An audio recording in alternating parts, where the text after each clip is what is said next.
na nga, sad to say, pero papunta na tayo sa pagtatapos ng ating show for today. Pero sana marami po kayong natutunan dahil kami rin ay maraming natutunan at talagang nag-enjoy din naman po kami sa pagbibigay ng mga segments na talagang I'm sure kinapulutan ninyo ng aral. Pero bago ang lahat, mag-words of wisdom muna tayo. So, Delmar, ano bang ating words of wisdom for today? Yes, here's another words of wisdom na talaga naman makakatulong at makakapagbigay kaalaman din sa ating mga televiewers. So, eto na siya.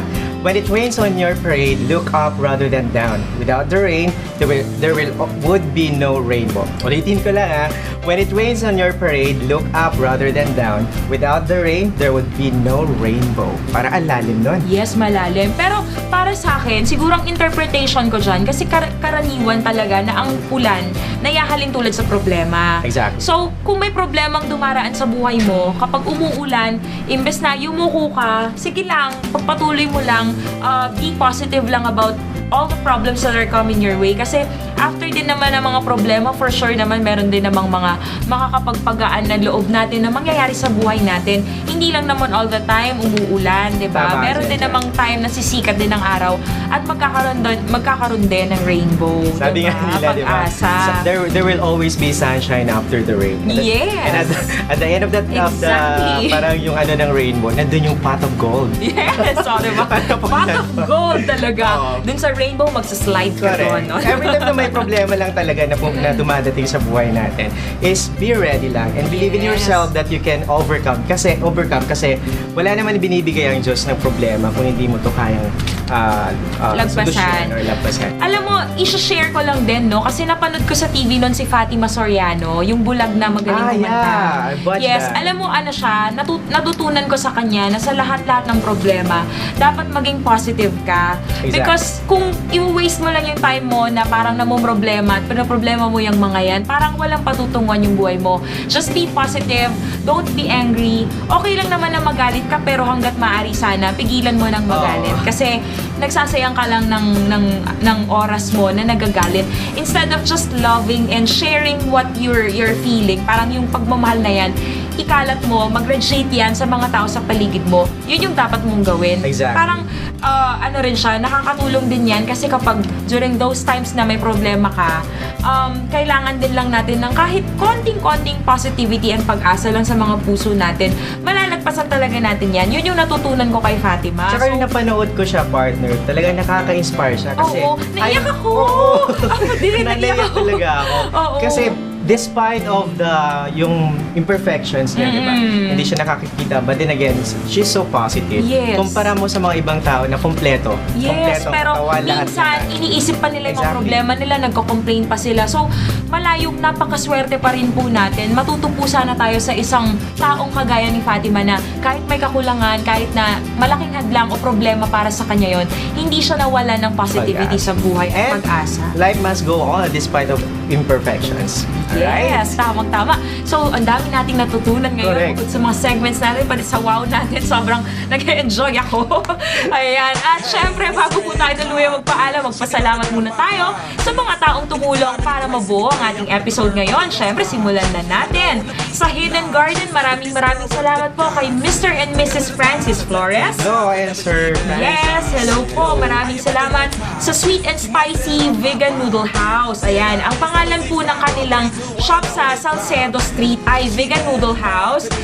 Dito lang po sila located. Actually, isang branch ito. So, nag-branch out sila. Extension.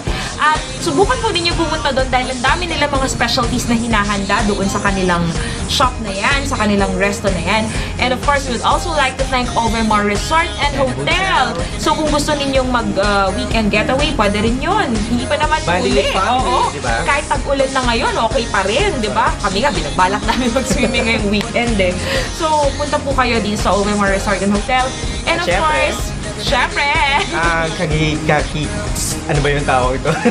Matipuno. Yes, at napaka-kissing. Kissing. Yan. Kagaya ko, syempre. Oo, kagaya mo. Buti na lang nandyan ka. Para kahit pa paano naman, na-imagine ko na si Derek nandito man lang at hindi ko na isipin mo na lang na ako. Oo nga. Si Mr. Derek Ramsey, thank you so much also. And of course, to Mr. Carl Vitoriano. Maraming salamat for joining with us this episode, of course. Yes, at marami din tayo natutunan sa kanya. Exactly. Diba? napakatalinong bata. Napakatalinong 18 bata. years old, pero ang dami na niyang alam. Sana maging inspirasyon din siya sa lahat ng mga kabataan natin out there na huwag malilihis sa landas. Para Exactly. naman din, parang mag-serve siya as inspiration din for them na go on with your dreams, go on with what you want. Marami pa dyan ng mga kabataan din na talagang maraming alam, maraming gustong i-share na hindi lang nadidiscover talaga. So we will give them the chance to show what they have talaga to the world. Okay? And syempre, gusto ko rin pasalamatan, personal greetings ko na rin sa aking family, to my mom, to my sisters, brothers, Myla, Marklin, Deltran, to my nephews,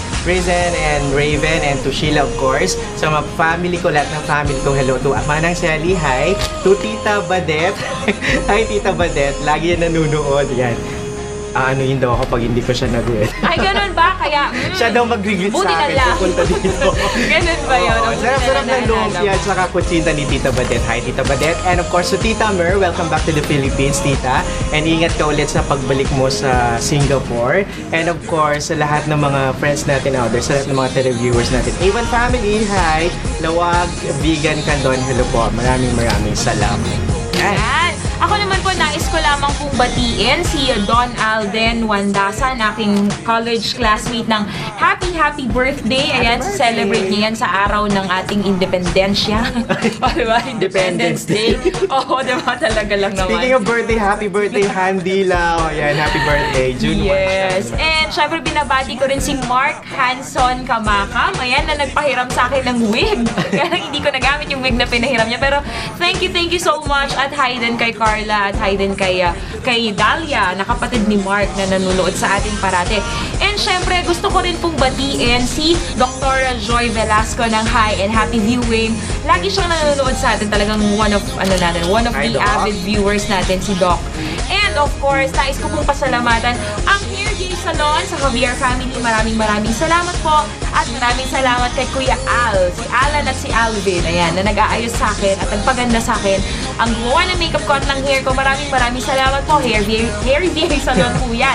Located at, of course, JTC Mall, Balaleng, Bantay, Ilocos Sur. Yan. So, kung may mga services kayo na gustong subukan, puntahan nyo lang po sila doon. Pwede kayo magtanong sa kanila. Thank you rin sa Avon for my watch and for my necklace accessories. Yan. So, this is your watch. Ang cute naman. At saka sa aking bracelet, yan, ring. Lahat yan, Avon accessories yan, kapatid. Ayan. And to Escolta the Vegan, Vegan, kay Kuya Leonard, hello Kuya, lagi nanonood ng Wake Up Ilocos.